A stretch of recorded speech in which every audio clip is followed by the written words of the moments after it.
Let's get to today's Daily Dish. Stores are starting to gear up for Halloween, and some store owners say their sales are right on track as normal, despite all the craziness going on. So if you're worried about safety while trick-or-treating, Hershey's has launched a website that maps out how to go about it safely in every county across the country. So that's pretty cool. I think it is cool. I think keep it going. Here's the thing. Now, I think of all the holidays, we've talked about this before. Halloween's perfect. Wearing a mask. For what we're going through right now. You're wearing a mask. Just make sure the kids wear a mask of some sort. Be a ninja. That's a cool one to be. That would be a really cool one. Did I tell you last year? Or a bank robber. Well, yeah, I had a little kid come up to the door, and I was doling out my candy at my place, and I go, hey, that is a really cool pirate costume. Look just like a pirate. He goes, I'm not a pirate. I'm a robot. And his mom was behind him. He goes, he thinks he's a robot.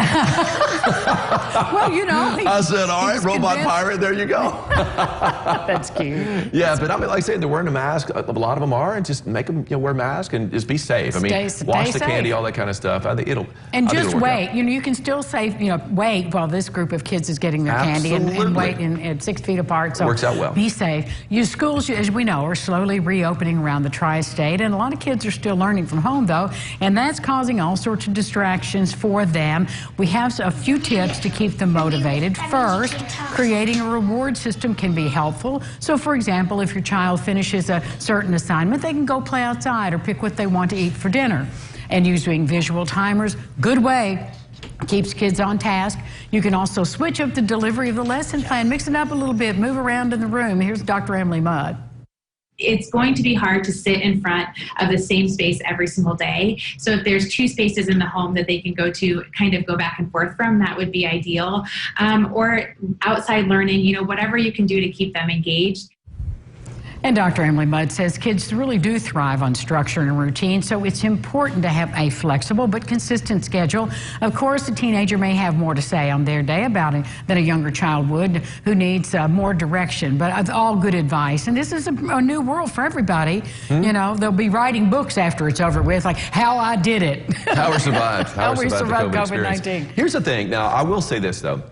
You know, the next several days, I mean, outdoors would be a good place to go. For school, I mean, do a little nature lesson. Maybe you can take your kid on a hike or something like that. Absolutely. And show them some things like that. I mean, or maybe just go out on the patio. Just if you want to change a venue. I mean, the weather's going to really cooperate with us. You know, that's one thing we've had. Mother Nature's been helpful during this whole experience. Thank heaven, that's the only thing that's been working for us. Yeah, so. We've had really a pretty easy, breezy summer as far as that goes. Yeah. This will interest you. Legendary Indianapolis Colt Peyton Manning is a quarterback. He's taking the first step toward the Pro Football Hall of Fame. He's one of 14 players selected as a nominee for the class of 2021.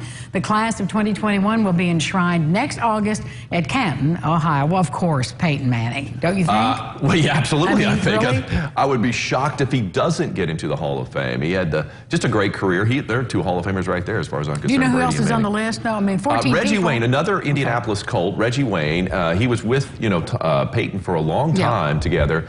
I would think he would get a Hall of Fame induction too. So I don't know any of the others on there. I haven't looked at it, but I know Peyton's probably the top name, especially around these parts. You know, Peyton would be the top name. Definitely around these parts. Evansville's African American Museum is honoring its outgoing executive director, as you heard right here on Local Lifestyles.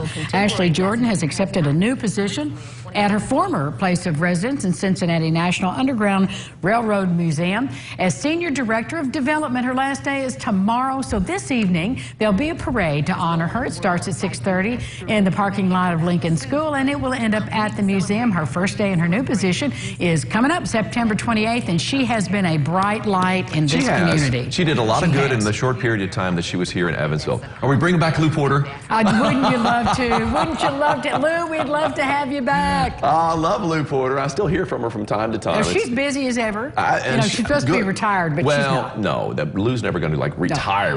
She's always going to be out and about. She's that kind of person. So, but whoever they find, good luck to them. You're following in some big shoes with Ashley Jordan. Absolutely, you really are. But congratulations,